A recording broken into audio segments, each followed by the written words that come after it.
بسم اللہ الرحمن الرحیم۔ علامہ اقبال لندن میں وکالت کر رہے تھے تو ان کے پاس ایک کیس آیا۔ ڈاکٹر علامہ اقبال نے یہ واقعہ کچھ اس طرح بتایا کہ میرے پاس ایک شخص آیا اور آ کر کہنے لگا کہ میں اپنی بیوی کو طلاق دینا چاہتا ہوں۔ علامہ صاحب اس شخص کو پہلے سے جانتے تھے۔ اس شخص نے پسند کی شادی کی تھی۔ علامہ صاحب اس شخص سے کہنے لگے کہ اکثر میاں بیوی میں، اکثر انسانوں میں اختلاف رائے ہو جاتا ہے، لیکن جذبات میں آ کر ایسے تلخ فیصلوں میں جلدی نہیں کرتے۔ اس بارے میں ٹھنڈے دماغ سے سوچو۔ لیکن وہ شخص کہنے لگا، بس میں نے سوچ لیا ہے، میں نے طلاق ہی دینی ہے۔ حتیٰ کہ اس کے گھر والوں نے بھی اسے سمجھایا۔ لڑکی نے بھی معافی مانگی کہ اپنی غلطیوں کو سدھارنے کی پوری کوشش کروں گی، بس ایک بار معاف کر دیں۔ لیکن وہ شخص کہہ رہا تھا کہ میرا فیصلہ اٹل ہے، بس میں نے طلاق ہی دینی ہے۔ علامہ صاحب فرماتے ہیں کہ میں وکیل تھا، میرا تو پیشہ تھا، البتہ میں نے کیس دائر کر دیا۔ بحث ہوئی اور فیصلہ جوان کے حق میں آنے لگا۔ بس اگلے دن پیشی تھی اور طلاق ہو جانی تھی۔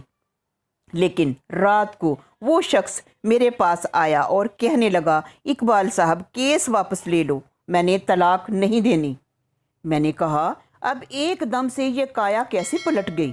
اب کیا ہو گیا؟ تو وہ کہنے لگا، اقبال صاحب عجیب ماجرا ہوا ہے۔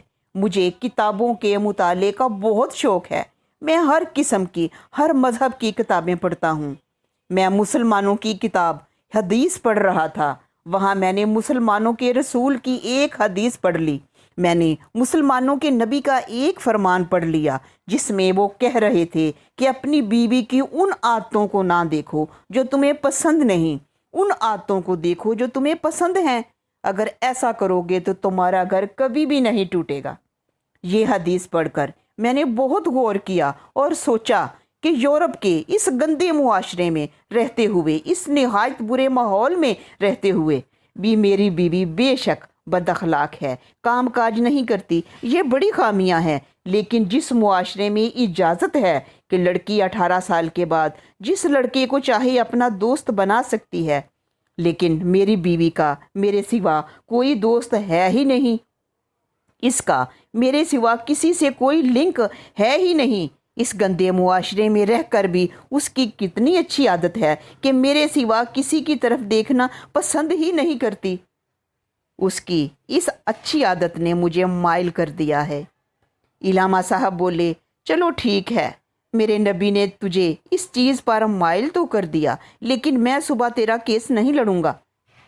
وہ شخص حیران ہوا اور کہنے لگا، کیوں نہیں لڑیں گے؟ علامہ صاحب کہنے لگے کہ وہ میرا پیارا نبی جس نے تیرا گھر ٹوٹنے سے بچایا ہے، چل پہلے اس کا کلمہ پڑھ۔ سبحان اللہ۔ لہٰذا کتابیں انسان کی وہ مخلص دوست ہیں، وہ مخلص دوست ہیں کہ جو راستے سے بھٹکنے نہیں دیتی۔ اور جو شخص کتابوں سے پیار کرتا ہے، کتابوں سے سیکھتا ہے، تو کتابیں اسے عرش اور فرش دونوں جہان میں جینے کا ڈھنگ بھی سکھاتی ہیں اور مغفرت کا سامان بھی پیدا کرتی ہیں۔